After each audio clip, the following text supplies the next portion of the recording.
N45 news channel నందు పనిచేటకు reporters కావాలను మా phone number 9000005078. Welcome to N45 news.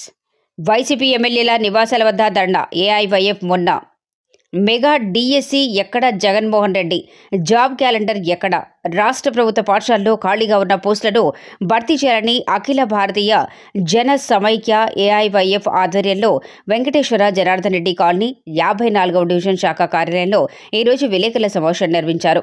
AIYF Nellore జిల్లా కన్వీనర్ షేక్ మున్నా మాట్లాడారు.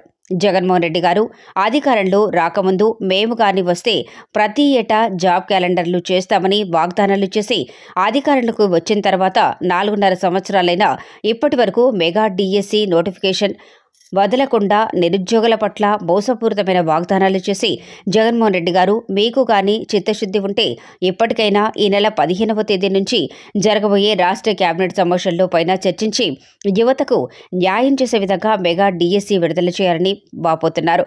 అదేవిధంగా వయ పరిమితి 42 నుంచి 44 వరకు పెంచాలని అఖిల భారత డిమాండ్ చేస్తుంది. లేని పక్షాన మీ ఎమ్మెల్యేలు ప్రజాప్రతినిధులు ఇళ్ల వద్ద ధర్నా నిర్వహిస్తామని చెప్పారు. వచ్చే 2024 ఎలక్షన్లో నిరుద్యోగులని ఏకం చేసి వచ్చే ఎలక్షన్లో తగిన గుణపాఠం చెప్తామని హెచ్చరిస్తున్నాం. ఈ కార్యక్రమంలో నగర అధ్యక్షుడు షేక్ గౌస్ బాషా, షబీర్, అల్తాఫ్, అహ్మద్, కాజా తదితరులు పాల్గొన్నారు. N45 న్యూస్ ఛానల్ నందు పనిచేటకు రిపోర్టర్స్ కావాలను మా phone number 9000005078. Welcome to N45 news. Khammam Shri Rama జన్మభూమి తీర్థక్షేత్రం అయోధ్య అక్షంతల కలశ శోభయాత్ర. శ్రీరామ జన్మభూమి తీర్థక్షేత్రం అయోధ్య అక్షంతల కలశ శోభయాత్ర కాల్వడ్డు శ్రీ ఆంజనేయ దేవాలయం నుండి ప్రారంభమై Potti Sriramulu road, Gandhi Chowk, Kaman Bazar, GV mall road, పాత మున్సిపాలిటీ ఆఫీస్ మీదుగా Wyra road, ZP centre, government hospital road, Sri Sri Jalanjaneya Swamy దేవాలయం, వైరా రోడ్ వరకు కొనసాగింది.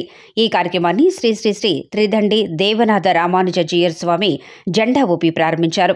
ఈ కార్యక్రమంలో ప్రతినిధులు బోనాల Ramakrishna, Neredla Srinivas, Pola Srinivas, Boddu Krishna, P Balaji, P Ravi, B Kishore మరియు టీటీడీ భక్త బృందం, ఇస్కాన్ భక్త బృందం, వికాస్ తరంగిణి భక్త బృందం, సాయి భజన బృందం, నగర భక్త బృందాలు, అన్ని గ్రామాల నుండి వచ్చిన భక్త బృందాలు, గోశాల రాజస్థాన్, గుజరాత్ సంఘాలు, రామకృష్ణ భక్తులు, హిందూ ధార్మిక సంఘాలు పాల్గొని విజయవంతం చేశారు.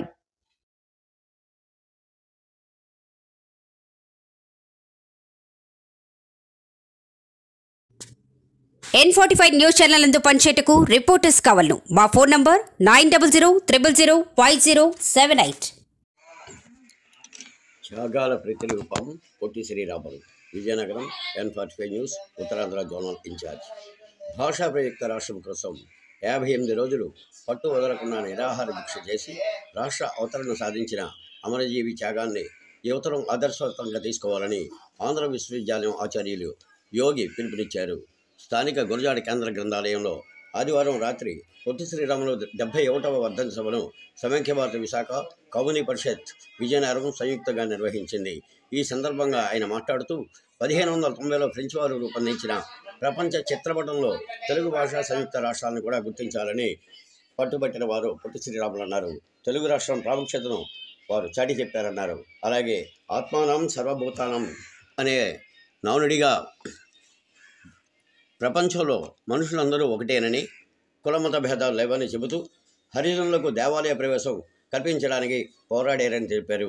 సభలో ముందుగా సభాధ్యక్షులు, కౌముది పరిషత్ అధ్యక్షులు ధవళ సర్వేశ్వర మాట్లాడారు.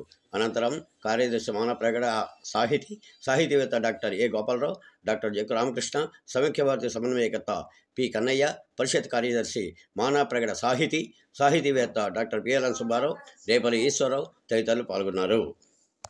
కాబట్టి మరి అమరజీవి అంత త్యాగం చేశారు. ఒక ఆయన ఏమన్నారంటే మొత్తం ఈ ప్రపంచానికి పటాన్ని తయారు చేశారు. ఆ పటాన్ని తయారు చేసిన వ్యక్తి లాంటి వారు భారతదేశానికి భాషా ప్రయుక్త పటాన్ని తయారు చేసిన వారు అమరజీవి పొట్టి శ్రీరాములు అని చెప్పారు. ఇలా శ్రీరాములు గారి యొక్క త్యాగ నిరతి, నిరంతర కృషి చాలా గొప్పది. మరి మరొక్క కోణాన్ని కూడా అమరజీవిలో మనం చూడాల్సి ఉంది. అదేమిటి అంటే హరిజనాభ్యుదయం. ఆనాడు దేశంలో హరిజన కులంలో పుట్టినటువంటి వారికి దేవాలయ ప్రవేశం లేదు. దాని వెనుక అనేక కారణాలు, చారిత్రక తప్పిదాలు గోల్డెన్ ఉంటాయి. అయితే శ్రీరాములు గారు ఒకటే ఆలోచించారు, ఆత్మవత్ సర్వభూతాని. నన్ను నేను ఎలా గౌరవించుకుంటానో, నన్ను నేను ఎలా ప్రేమిస్తానో అలాగే నా తోటి వారిని కూడా ప్రేమించాలి. అందరిలో ఉన్న దైవం ఒక్కటే అని భగవద్గీత చెప్పినటువంటి విషయాన్ని శ్రీరాములు గారు తూచా తప్పకుండా పాటించి హరిజనులకు ఆలయ ప్రవేశం కావాలి అని కోరుకున్నారు. మరొక గొప్ప విశేషం చెప్పాలనుకుంటున్నాను.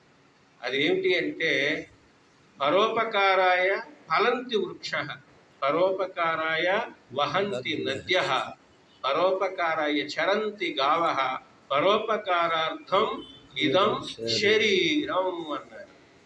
శ్రీరాములు గారు 100కి 100 పాళ్ళు పరోపకారార్థం ఇదం శరీరం అని చెప్పారు. రుజువు చేశారు తన జీవితంలో. సబర్మతి ఆశ్రమంలో ఉన్నప్పుడు భారతదేశంలో ఒక ప్రాంతంలో భూకంపం వచ్చింది. ఆ భూకంపం వచ్చి అక్కడ ప్రజలు నిరాశ్రయులైపోతే